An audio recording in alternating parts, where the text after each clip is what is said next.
شامل کرتے ہیں چنیوٹ سے نمائندہ اس کے لاہور نیوز فیاض الحسن الوی کی رپورٹ کے مطابق ڈی پی او عبداللہ احمد کی زیر قیادت پتنگ بازی کے مضر اثرات سے متعلق آگاہی واک۔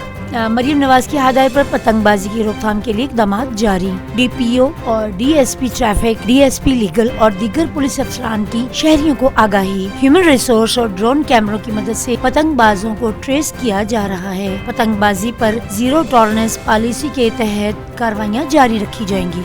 جی، آج یہ پتنگ بازی اور اس کے ہونے والے نقصانات کے خلاف ایک واک کا اہتمام کیا گیا ہے، جس میں ہمارے ساتھ وکلا برادری سے صدر بار اور سول سوسائٹی کے نمائندوں نے شرکت کی، اور اس کا مقصد یہ ہے کہ اس کے پتنگ بازی کے خلاف شعور پیدا کیا جائے اور جو اس سے ہونے والے نقصانات ہیں ان سے بھی بچا جائے۔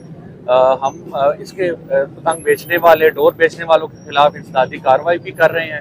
اس کے ساتھ ساتھ ہم پروٹیکٹیو میئرز لیتے ہوئے جو موٹر سائیکل کے جو رائڈرز ہیں ان کو تاریں لگا رہے ہیں، جو دادی ڈور سے بچانے کے لیے یا اس طرح کے ڈور کے نقصانات سے بچانے کے لیے پروٹیکٹیو وائر لگا کر دے رہے ہیں، تاکہ ان کے لیے نقصان کا خدشہ کم سے کم ہو۔ اور اس کا مقصد پتنگ بازی جیسے قاتل شوق کے خلاف شعور اور آگاہی پیدا کرنا ہے، تاکہ ہم ہمارے نوجوانوں کو اس کے ہونے والے نقصانات سے بچایا جا سکے، اور جو بھی ڈور بیچتے ہیں یا پتنگ بیچتے ہیں ان کے خلاف کارروائی کی جا رہی ہے۔ پولیس اس میں کوئی بھی قسم کی کوئی کوتاہی نہیں کرے گی اور ان کے خلاف سخت تادیبی کارروائی کی جائے گی۔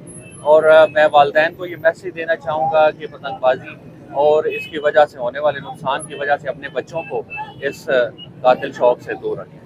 وزیر اعظم محمد شہباز شریف کا نیول ہیڈ کوارٹر اور اسلام آباد کا دورہ۔ سربراہ پاک بحریہ ایڈمرل نوید اشرف نے وزیر اعظم کا استقبال کیا۔ وزیر اعظم نے ملک کی بحری سرحدوں کی دفاع، گوادر بندرگاہ سمیت چین پاکستان اقتصادداری کی سیکورٹی کی فراہمی اور علاقائی امن کے لیے پاک بحریہ کی کاوشوں کو سراہا۔ حکومت معاشی ترقی کے لیے کوشاں ہے: وزیر اعظم محمد شہباز شریف۔ صدر آصف علی زرداری صاحب برطانوی ہائی کمشنر کی ملاقات۔ دو طرفہ تجارتی و اقتصادی تعلقات مزید مضبوط بنانے کی ضرورت پر زور۔ پاک برطانیہ تعلقات کو اعلیٰ سطح رابطوں پر اور عوامی تعلقات سے تربیت ملی ہے۔ موسمیاتی تبدیلی پاکستان کے لیے سنگین چیلنج ہے: صدر مملکت برطانوی ہائی کمشنر سے گفتگو۔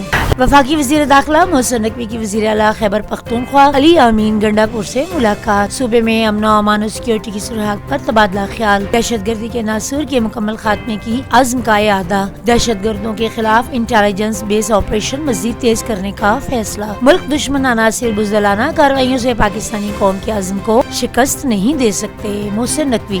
پاکستان کی سرزمین پر افغانستان کے غیر ملکی اسلحے کے استعمال کے ثبوت پھر منظر عام پر آ گئے۔ تربت اور گوادر سمیت ملک میں حالیہ دہشت گردی کے واقعات میں سیکورٹی فورسز ہیں دہشت گرد آپریشن کے دوران امریکی اسلحہ برآمد کیا۔ ٹی ٹی پی کی جانب سے امریکی اسلحے کا استعمال افغان عبوری حکومت کا سرزمین پاکستان کے خلاف معاہدہ نہ ہونے دینے کے دعووں پر سوالیہ نشان ہے۔ وفاقی وزیر تجارت جام کمال شہروز کے سفیر کی ملاقات۔ تجارتی رابطے اور دو طرفہ تجارتی تعلقات کی حقیقی امکانات کے فوائد پر گفتگو۔ جام کمال کی پاکستان ٹرک ڈرائیورز کا ویزا مسائل کے حوالے سے خدشات کو اجاگر کیا۔ سفیر نے ویزے سے متعلق مسائل کو جلد سے جلد حل کرنے کی یقین دہانی کروا دی۔ چھوٹے اور درمیانی درجے کے کاروبار کی ترقی حکومت کی اولین ترجیح ہے۔ حکومت اقتصادی ترقی کے اہداف کے حصول کے لیے معاونت دے گی۔ وفاقی وزیر صنعت و پیداوار رانا تنویر حسین کی سمیڈا کی کارکردگی سے متعلق جائزہ اجلاس میں گفتگو۔ وفاقی وزیر اطلاعات عطا اللہ تارڑ سے برطانوی ہائی کمیشن کی پولیٹیکل کونسلر سے ملاقات۔ میڈیا کے شعبے میں تعاون کے فروغ سمیت مختلف امور پر تبادلہ خیال۔ ضروری نے دو طرفہ تعلقات کے فروغ کے لیے بھرپور تعاون کا یقین دلایا۔ فیک نیوز پوری دنیا کا مسئلہ ہے، اس پر قابو پانے کی ضرورت ہے۔ مائنز اینڈ منرلز ڈپارٹمنٹ کے منصوبوں کا جائزہ اجلاس۔ گزشتہ دور حکومت کے دوران پنک راک سالٹ کی غیر قانونی طور پر علائم پر کیس۔ نیب میں بھیجنے کا فیصلہ۔ پنک راک سالٹ کی خام حالت میں برآمد پابندی کی تجویز پر اتفاق۔ وین بلاک سالٹ سے بہتر ریونیو حاصل کرنے کے لیے ویلیو ایڈڈ انڈسٹری لگانے پر اتفاق۔ محکمہ معدنیات میں کرپشن پر قابو پانے کے لیے جدید ٹیکنالوجی کا استعمال کیا جائے گا۔ وزیر اعلیٰ پنجاب کی زیر صدارت اجلاس۔ سپریم کورٹ نے فوجی عدالتوں میں سویلینز کا ٹرائل کل عدم قرار دینے کے خلاف اپیلوں کی سماعت سپریم کورٹ کی خصوصی عدالتوں کو محفوظ شدہ فیصلہ سنانے کی اجازت دے دی ہے۔ صرف ان کیسز کے فیصلے سنائے جائیں جن میں نامزد افراد عید سے پہلے رہا ہو سکتے ہیں۔ فیصلہ سنانے کی اجازت اپیلوں پر حتمی فیصلے سے مشروط ہوگی۔ مقدمے کی سماعت اپریل کے چوتھے ہفتے تک ملتوی۔ صہیونی فوج کے ہاتھوں عالمی قوانین کی سنگین پامالی، سلامتی کونسل کے جنگ بندی قرارداد ردی کی ٹوکری میں ڈال دی۔ غزہ میں وحشیانہ بمباری سے مزید 76 فلسطینی شہید، 102 زخمی۔ غزہ میں امداد دینے کے دوران بھگدڑ سے متعدد فلسطینی جاں بحق۔ ملیشیا کے شہر کو حسین میں Asia Ashiana award junior tennis Pakistan کے طلحہ ابوبکر اور جواد عمر انڈر 14 کو کوالیفائر کے کوارٹر فائنل میں پہنچ گئے۔ پاکستان نے بلوچستان کو 2-1 سے شکست دے کر لاسٹ اسکور میں جگہ بنائی۔